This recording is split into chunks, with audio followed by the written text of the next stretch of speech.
Digital E stamp service ನಮ್ಮ ಕರ್ನಾಟಕದ ಎಲ್ಲ ಗ್ರಾಮೋನ್ ಕೇಂದ್ರಗಳಲ್ಲಿ ಲಭ್ಯವಿದೆ, ಪ್ರಾರಂಭವಾಗಿದೆ.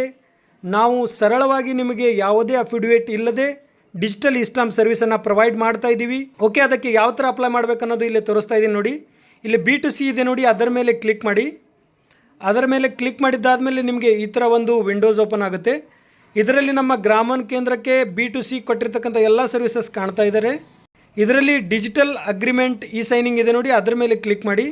ಅದರ ಮೇಲೆ ಕ್ಲಿಕ್ ಮಾಡಿದ್ದಾದಮೇಲೆ ನಿಮಗೆ ಈ ಥರ ಒಂದು ವಿಂಡೋಸ್ ಓಪನ್ ಆಗುತ್ತೆ. ಇಲ್ಲಿ ತೋರಿಸ್ತಾ ಇದೆ ನೋಡಿ, ಎರಡು option, digital agreement E signing ಹಾಗೂ ಇದು ಪಕ್ಕದಲ್ಲಿ ಇರ್ತಕ್ಕಂಥ ನಮ್ಮ ಅಗ್ರಿಮೆಂಟ್. ನಾವು ಆಲ್ರೆಡಿ ಅಗ್ರಿಮೆಂಟ್ ಮಾಡಿದ್ದೀವಿ ಗ್ರಾಮನ್ನಲ್ಲಿ. ಇವಾಗ ಡಿಜಿಟಲ್ ಅಗ್ರಿಮೆಂಟ್ ಇ ಸೈನಿಂಗ್ ಮೇಲೆ ಕ್ಲಿಕ್ ಮಾಡಿದ್ದೀನಿ. ಕ್ಲಿಕ್ ಮಾಡಿದ ಮೇಲೆ ನಿಮಗೆ ಈ ಥರ ಒಂದು ವಿಂಡೋ ಓಪನ್ ಆಗುತ್ತೆ. ಇಲ್ಲಿ ನೋಡಿ, ಎಲ್ಲ ಸರಳ ವಿಧಾನವಿದೆ, ಯಾವುದೇ ಟಫ್ ಇಲ್ಲ. ಎಲ್ಲ ನಮ್ಮ ಗ್ರಾಮೋನ್ ಕೇಂದ್ರದಲ್ಲಿ ಫುಲ್ ಈಸಿ ಪ್ರೊಸೆಸ್ ಇದೆ. ಡಿಜಿಟಲ್ ಅಗ್ರಿಮೆಂಟ್ ಮಾಡೋದು ಭಾಳ ಸರಳ ವಿಧಾನವಿದೆ. ಈ ಸ್ಟಾಂಪ್ ಪೇಪರ್ ಡಿಜಿಟಲ್ ಆಗಿ ದೊರೆಯೋದು ಸಾಕಷ್ಟು ಈಜಿ ಪ್ರೊಸೆಸ್ ಇದೆ. ಹಾಗೂ ನಾವು ಅಫಿಡವಿಟ್ ಕೂಡ ಇದರಲ್ಲಿ ನಾವು ಡಿಜಿಟಲ್ ಆಗಿಯೇ ಮಾಡಿಕೊಳ್ಬೋದು. ಅದಕ್ಕಾಗಿ ನಾವು ಮೊದಲನೇ ಹಂತದಲ್ಲಿ ಅಫಿಡವಿಟ್ಗೆ ಬೇಕಾಗಿರ್ತಕ್ಕಂಥ ಫಾರ್ಮೇಟನ್ನು ಒಂದು PDF ನಾವು ಟೈಪ್ ಮಾಡಿ, PDF ಫೈಲ್ ನೇಮ್ ಹಾಕಿ ನಾವು ಡೆಸ್ಕ್ಟಾಪ್ನಲ್ಲಿ ಅಥವಾ ಯಾವುದಾದ್ರೂ ಒಂದು ಫೈಲ್ನಲ್ಲಿ ಸೇವ್ ಮಾಡಿ ಇಟ್ಟುಕೊಂಡಿರಬೇಕಾಗಿರುತ್ತೆ. ಆ ಇಟ್ಟುಕೊಂಡಿರ್ತಕ್ಕಂಥ ಫೈಲನ್ನು ನಾವು ಇಲ್ಲೇ ಫೈಲ್ ನೇಮ್ ಯಾವ ಸೇವ್ ಮಾಡಿದ್ದೀವಲ್ಲ ಆ ಸೇವ್ ಮಾಡಿರ್ತಕ್ಕಂಥ ಫೈಲ್ ನೇಮ್ ಇಲ್ಲೇ ಟೈಪ್ ಮಾಡಿ ಆ ಫೈಲನ್ನು ನಾವು ಇಲ್ಲಿ ಅಪ್ಲೋಡ್ ಮಾಡಬೇಕಾಗಿರುತ್ತೆ. ಓಕೆ ಫ್ರೆಂಡ್ಸ್, ಇವಾಗ ಆ ಫೈಲ್ ನೇಮನ್ನು ಹಾಕಿ ಇವಾಗ ಅಪ್ಲೋಡ್ ಮಾಡ್ತಾ ಇದ್ದೀನಿ. ನೋಡಿ ಫ್ರೆಂಡ್ಸ್, ಸರಳ ಇದೆ, ಏನು ಟಫ್ ಪ್ರೊಸೆಸ್ ಇಲ್ಲ. ಇವಾಗ ಚೂಸ್ ಫೈಲ್ ಮೇಲೆ ಕ್ಲಿಕ್ ಮಾಡಿ. ಎಲ್ಲಿ ನೀವು ಆ ಫೈಲನ್ನು ಸೇವ್ ಮಾಡಿದ್ದೀರಾ ನೋಡಿ. ಓಕೆ, ಆ ಫೈಲನ್ನು ಸೆಲೆಕ್ಟ್ ಮಾಡ್ಕೊಳ್ಳಿ. ಇವಾಗ ನಾನು ಫೈಲನ್ನು ಸೆಲೆಕ್ಟ್ ಮಾಡಿದ್ದೀನಿ. ಹಾಗೂ ನಾವು ಆ ಸೇವ್ ಆಗಿರ್ತಕ್ಕಂಥ ಫೈಲನ್ನು ನಾವು ಒಂದು ಸರ್ತಿ ನೋಡ್ಕೊಳ್ಬೋದು. ಇವಾಗ ನಾನು ಓಪನ್ ಮಾಡಿ ಇದೆ ಐಕಾನ್ ಇದೆ ನೋಡಿ, ಅದರ ಮೇಲೆ ಕ್ಲಿಕ್ ಮಾಡಿ ನಾವು ಆ ಫೈಲನ್ನು ನೋಡ್ಕೊಳ್ಬೋದು. ಫೈಲನ್ನು ನೋಡಿ ಅದರಲ್ಲಿ ಯಾವ ಥರ ಏನಾದರೂ ಮಿಸ್ಟೇಕ್ ಇದ್ದರೆ ಇನ್ನೊಂದು ಸರ್ತಿ ಕರೆಕ್ಷನ್ ಮಾಡಿ ಫೈಲ್ ಅಪ್ಲೋಡ್ ಮಾಡಿ. ಎಲ್ಲ ಕರೆಕ್ಟಾಗಿ ನೀವು ಟೈಪ್ ಮಾಡಿ ಎಲ್ಲ PDF ಕರೆಕ್ಟ್ ಇದ್ದರೆ ಆ ಫೈಲನ್ನು ಇವಾಗ ನಾವು ಅಪ್ಲೋಡ್ ಮಾಡಬೇಕಾಗಿರುತ್ತೆ. ಇವಾಗ ಮುಂದಿನ ಹಂತಕ್ಕೆ ಹೋಗೋಣ. ಇಲ್ಲಿ ಅದರ ಕೆಳಗಡೆ ಸ್ಟೇಟ್ ಅಂತ ಇದೆ, ಅಲ್ಲಿ ಕರ್ನಾಟಕ ಅಂತ ಸೆಲೆಕ್ಟ್ ಮಾಡ್ಕೊಳ್ಳಿ. Do you need e stamp paper ಅಂತ ಇದೆ, ಎಸ್ ಅಂತ ಟಿಕ್ ಮಾಡಿ ಅದಕ್ಕೆ. ಓಕೆ ಫ್ರೆಂಡ್ಸ್, ಎಸ್ ಅಂತ ಟಿಕ್ ಮಾಡಿ ಅದಕ್ಕೆ. ಎಸ್ ಅಂತ ಟಿಕ್ ಮಾಡಿದ ಮೇಲೆ ಇಲ್ಲಿ ನಿಮಗೆ ಕೆಳಗಡೆ ಒಂದು ಆಪ್ಷನ್ ಓಪನ್ ಆಗಿದೆ. ಓಕೆ, ಫಸ್ಟ್ ಪಾರ್ಟಿ ಡೀಟೇಲ್ಸನ್ನು ಫಿಲ್ ಮಾಡೋದು. ಇವಾಗ ನಾನು ಫಸ್ಟ್ ಪಾರ್ಟಿ ನೇಮನ್ನು ಟೈಪ್ ಮಾಡ್ತಾ ಇದ್ದೀನಿ. ಫಸ್ಟ್ ಪಾರ್ಟಿ ನೇಮ್ ಟೈಪ್ ಮಾಡಿದ್ದಾದಮೇಲೆ ನಾವು ID ಪ್ರೂಫನ್ನು ಟೈಪ್ ಮಾಡಬೇಕಾಗಿರುತ್ತೆ, ಸೆಲೆಕ್ಟ್ ಮಾಡ್ಕೊಳ್ಬೇಕಾಗಿರುತ್ತೆ. ID ಪ್ರೂಫ್ ನಮಗೆ 4-5 ID ಪ್ರೂಫ್ ತೋರಿಸುತ್ತೆ. ಆಧಾರ್ ಕಾರ್ಡ್ ಇದರಲ್ಲಿ ಸೆಲೆಕ್ಟ್ ಮಾಡಲಿಕ್ಕೆ ಬರಲ್ಲ. ಇವಾಗ ನಾನು ಪಾನ್ ಕಾರ್ಡ್ ಸೆಲೆಕ್ಟ್ ಮಾಡಿದ್ದೀನಿ. ಹಾಗೂ ಇಲ್ಲಿ ಕಸ್ಟಮರ್ ಪಾನ್ ಕಾರ್ಡ್ ನಂಬರನ್ನು ಎಂಟ್ರಿ ಮಾಡ್ತಾ ಇದ್ದೀನಿ. Okay, customer PAN card number entry ಆದಮೇಲೆ ಇಲ್ಲಿ ಪಿನ್ ಕೋಡ್ ಕೇಳುತ್ತೆ. ನೀವು ಯಾವ ಏರಿಯಾದಲ್ಲಿ ಗ್ರಾಮೋನ್ ಇದೆ, ಯಾವ ಏರಿಯಾದವರು ಕಸ್ಟಮರ್ ಆಗಿದ್ದಾರೆ ಅಲ್ಲಿ ನೀವು ಪಿನ್ ಕೋಡ್ ನಂಬರನ್ನು ಎಂಟ್ರ್ ಮಾಡಿ. ನಾನು ನಮ್ಮ ಏರಿಯಾ ಪಿನ್ ಕೋಡ್ ನಂಬರನ್ನು ಎಂಟ್ರ್ ಮಾಡಿದ್ದೀನಿ. ಇವಾಗ ಅಫಿಡವಿಟ್ಗಾಗಿ ಸೆಕೆಂಡ್ ಪಾರ್ಟಿ ತಹಸೀಲ್ದಾರ್ ನಮ್ಮ ಹಾವೇರಿ ಆಗಿರುತ್ತೆ. ತಹಸೀಲ್ದಾರ್ ಹಾವೇರಿ ಅಂತ ನಾನು ಟೈಪ್ ಮಾಡಿದ್ದೀನಿ. ಇದರಲ್ಲಿ ID ಪ್ರೂಫ್ ಅಂತ ತೋರಿಸ್ತಾ ಇದೆ. ಇದರಲ್ಲಿ ID ಟೈಪ್ನಲ್ಲಿ ನಾನು ಅದರ್ಸ್ ಅಂತ ID ಟೈಪ್ನಲ್ಲಿ ಅದರ್ಸ್ ಅಂತ ಸೆಲೆಕ್ಟ್ ಮಾಡಿದ್ದಾದಮೇಲೆ ಇಲ್ಲಿ ನಾವು ID ಪ್ರೂಫ್ ನಂಬರ್ನಲ್ಲಿ ನಾವು ಬಂದುಬಿಟ್ಟು ಇಲ್ಲಿ ರೆವಿನ್ಯೂ ಅಂತ ಟೈಪ್ ಮಾಡಬೇಕಾಗಿರುತ್ತೆ. ಇಲ್ಲಿ ರೆವಿನ್ಯೂ ಡಿಪಾರ್ಟ್ಮೆಂಟ್ಗೆ ನಾವು ಸಬ್ಮಿಟ್ ಮಾಡ್ತಾ ಇದ್ದ ಕಾರಣ ನಾವು ರೆವಿನ್ಯೂ ಅಂತ ಟೈಪ್ ಮಾಡಬೇಕಾಗಿರುತ್ತೆ. ಹಾಗೂ ಇಲ್ಲಿ ಪಿನ್ ಕೋಡ್ ನಂಬರನ್ನು ಎಂಟರ್ ಮಾಡಬೇಕಾಗಿರುತ್ತೆ. 581110 ನನ್ನ ಪಿನ್ ಕೋಡನ್ನು ಎಂಟರ್ ಮಾಡಿದ್ದೀನಿ. ಓಕೆ, ಈ ಬಾಂಡ್ ನನಗೆ ಅಫಿಡವಿಟ್ಗಾಗಿ ಬೇಕಾಗಿದೆ. ಕಸ್ಟಮರ್ ಜಾತಿ ಮತ್ತು ಆದಾಯ ಪ್ರಮಾಣ ಪತ್ರಕ್ಕಾಗಿ ಅರ್ಜಿ ಹಾಕಲು ಬಂದಿದ್ದಾರೆ. ನಾನು ಅಫಿಡವಿಟ್ 4 ಅಂತ ಸೆಲೆಕ್ಟ್ ಮಾಡಿದ್ದೀನಿ. ನನಗೆ ಬಾಂಡ್ ಪೇಪರ್ 100 ರೂಪಾಯಿದು ಬೇಕಾಗಿದೆ.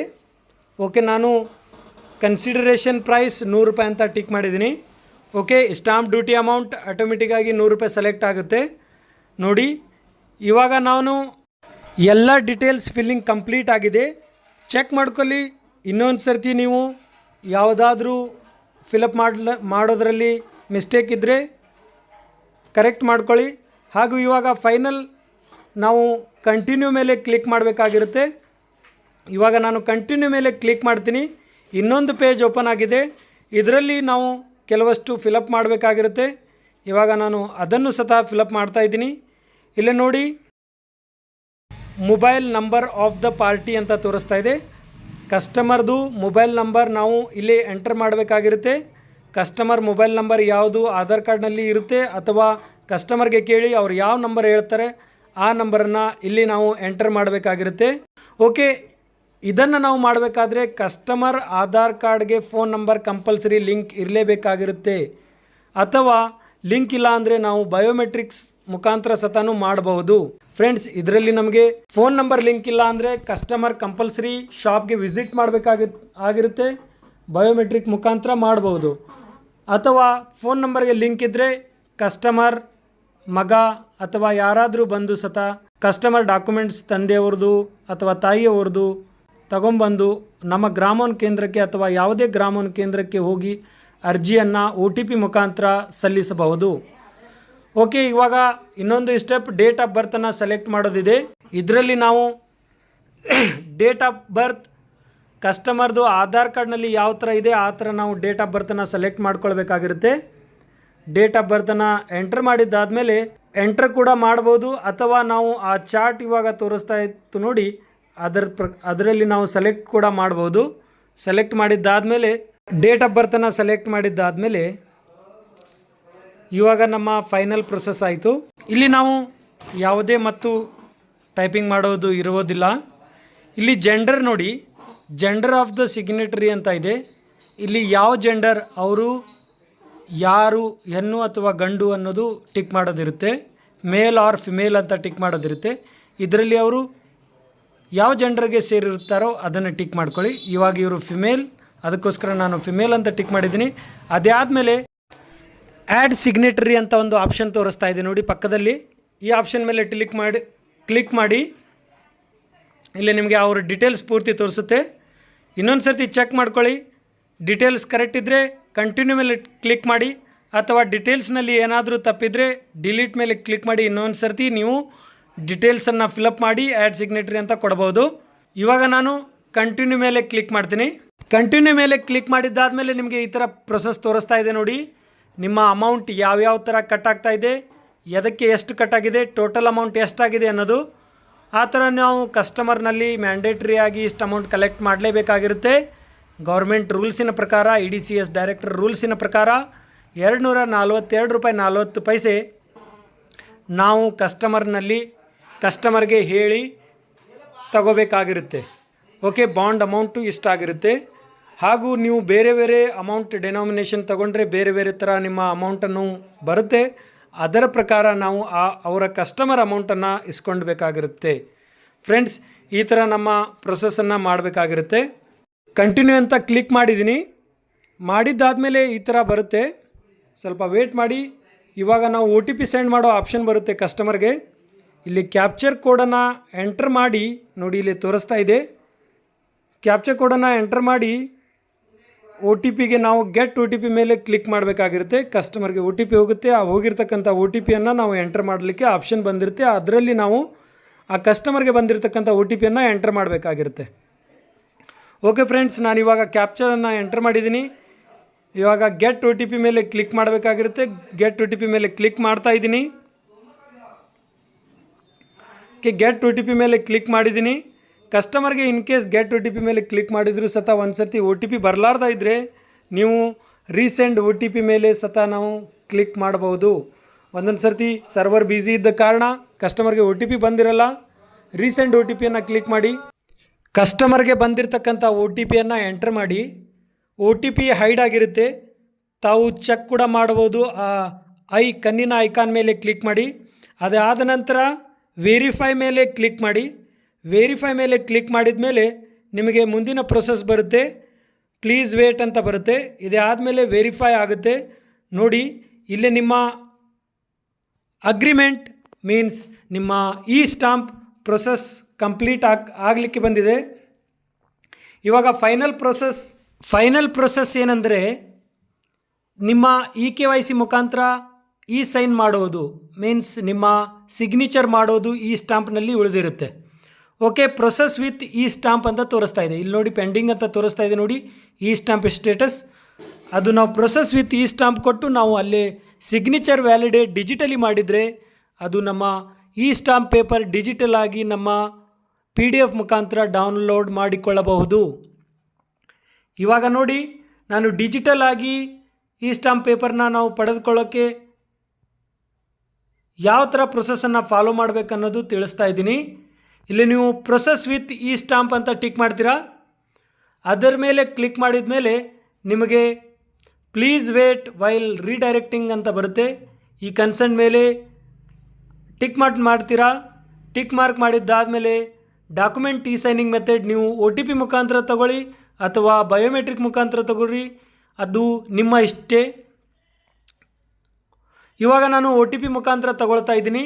OTP ಮುಖಾಂತರ ತಗೊಂಡ ಮೇಲೆ ಇ ಸೈನ್ ಅಂತ ಕೆಳಗಡೆ ತೋರಿಸ್ತಾ ಇದೆ ನೋಡಿ, ಇದರ ಮೇಲೆ ಕ್ಲಿಕ್ ಮಾಡಿ. ಡೈರೆಕ್ಟ್ ಇದು ನಮ್ಮ ಆಧಾರ್ ಅಥೆಂಟಿಕೇಷನ್ ಪ್ರೋಸೆಸ್ಗೆ ಬರುತ್ತೆ. ಇಲ್ಲಿ ನಾವು ಆಧಾರ್ ಕಾರ್ಡ್ ನಂಬರನ್ನು ಎಂಟರ್ ಮಾಡಬೇಕಾಗಿರುತ್ತೆ. ಇಲ್ಲಿ ನೋಡಿ ಬಂದಿದೆ. ಆಧಾರ್ ಕಾರ್ಡ್ ನಂಬರ್ ಎಂಟರ್ ಮಾಡಿ ಸೆಂಡ್ OTP ಮೇಲೆ ಕ್ಲಿಕ್ ಮಾಡಬೇಕಾಗಿರುತ್ತೆ. ಇವಾಗ ನಾನು ಆಧಾರ್ ಕಾರ್ಡ್ ನಂಬರ್ ಎಂಟರ್ ಮಾಡಿದ್ದೀನಿ. ಎಂಟರ್ ಮಾಡಿರ್ತಕ್ಕಂಥ ಆಧಾರ್ ಕಾರ್ಡನ್ನು ನಾವು ವ್ಯೂ ಕೂಡ ಮಾಡಿ ಕರೆಕ್ಟ್ ಇದೆ ಇಲ್ಲ ಚೆಕ್ ಮಾಡಿಕೊಂಡು ಸೆಂಡ್ OTP ಮೇಲೆ ಕ್ಲಿಕ್ ಮಾಡಿ. ಐ ಅಗ್ರಿ ಕನ್ಸರ್ನ್ ತೋರಿಸ್ತಾ ಇದೆ ನೋಡಿ, ಅದರ ಮೇಲೆ ಟಿಕ್ ಮಾರ್ಕ್ ಮಾಡಿ ಸೆಂಡ್ OTP ಮೇಲೆ ಕ್ಲಿಕ್ ಮಾಡಿ. ಕಸ್ಟಮರ್ಗೆ OTP ಸೆಂಡ್ ಆಗುತ್ತೆ. ಆಧಾರ್ ಕಾರ್ಡ್ಗೆ ಲಿಂಕ್ ಇರತಕ್ಕಂಥ ನಂಬರ್ಗೆ OTP ಸೆಂಡ್ ಆಗುತ್ತೆ. ಆ ಬಂದಿರತಕ್ಕಂಥ ಕಸ್ಟಮರ್ಗೆ OTPಯನ್ನು ಇಲ್ಲೇ ಎಂಟರ್ ಮಾಡಿ. ಎಂಟರ್ ಮಾಡಿದ್ದಾದಮೇಲೆ ನಿಮಗೆ ಇಲ್ಲಿ ಪರ್ಫಾರ್ಮ್ ಇ ಸೈನ್ ಅಂತ ಆಪ್ಷನ್ ತೋರಿಸ್ತಾ ಇದೆ ನೋಡಿ, ಇಲ್ಲಿ ಕ್ಲಿಕ್ ಮಾಡಿ. ಇಲ್ಲಿಗೆ ನಿಮ್ಮ ಕಂಪ್ಲೀಟ್ ಪ್ರೊಸೆಸ್ ಮುಗಿಯುತ್ತೆ.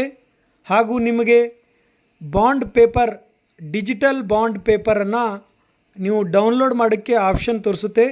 ಮುಂದಿನ ಹಂತವನ್ನು ನೋಡಿ ಇವಾಗ ನಾನು ಮಾಡಿ ತೋರಿಸ್ತಾ ಇದ್ದೀನಿ. ಇವಾಗ ಪರ್ಫಾರ್ಮ್ ಇ ಸೈನ್ ಮೇಲೆ ಕ್ಲಿಕ್ ಮಾಡಿದ್ದೀನಿ. ಪ್ರೊಸೆಸ್ ವ್ಯೂ ಆಗುತ್ತೆ. ಇವಾಗ ಬಫ್ ಆಗ್ತಾ ಇದೆ ನೋಡಿ, ನಿಮ್ಮ ಕಣ್ಣು ಮುಂದೆ ಈ ಸ್ಟಾಂಪ್ ಪೇಪರ್ ರೆಡಿಯಾಗಿ ಜನ್ರೇಟ್ ಆಗಿ ಬಂದಿದೆ. ಡಿಜಿಟಲ್ ಈ ಸ್ಟಾಂಪ್. ಈ ಡಿಜಿಟಲ್ ಈ ಸ್ಟಾಂಪನ್ನು ನಾವು ಒಂದು ಫೈಲ್ನಲ್ಲಿ ಸೇವ್ ಮಾಡಿಕೊಳ್ಳಬೇಕಾಗಿರುತ್ತೆ. ಸೇವ್ ಮಾಡಿ ಕಸ್ಟಮರ್ಗೆ ಪ್ರಿಂಟ್ ಕೂಡ ಕೊಡಬಹುದು ನೋಡಿ. Click here to download executed document ಅಂತ ತೋರಿಸ್ತಾ ಇದೆ. ಅಂದರೆ ಇದು ಡಿಜಿಟಲ್ ಈ ಸ್ಟಾಂಪ್ ಪೇಪರನ್ನು ನಾವು ಡೌನ್ಲೋಡ್ ಮಾಡಿ ಕಸ್ಟಮರ್ಗೆ ಪ್ರಿಂಟ್ ಕೂಡ ಕೊಡ್ಬೋದು. ಹಾಗೂ ನಮ್ಮ ಯಾವ ಸೇವೆ ಇದೆ ಆ ಸೇವೆಯಲ್ಲಿ ಇದಕ್ಕೆ ನಾವು ಯೂಸ್ ಕೂಡ ಮಾಡ್ಬೋದು. ಇದು ಪೂರ್ತಿ ಇಂಡಿಯಾದಲ್ಲಿ ನಡೆಯುತ್ತೆ. ಯಾವುದೇ ಸರ್ವಿಸಲ್ಲಿ ಯಾವುದೇ ಸೇವೆ ಇರಲಿ, ಎಲ್ಲ ಭಾರತದ ಎಲ್ಲ ರಾಜ್ಯಗಳಲ್ಲಿ ಇದು ನಡೆಯುತ್ತೆ. ಹಾಗೂ ಇದು ನಮ್ಮ ಕರ್ನಾಟಕ ಹಾಗೂ ಗ್ರಾಮ 1 ಬೆಂಗಳೂರು 1 ನಮ್ಮ ಕರ್ನಾಟಕದಲ್ಲಿ ಇರತಕ್ಕಂಥ ಸರ್ಕಾರಿ ಎಲ್ಲ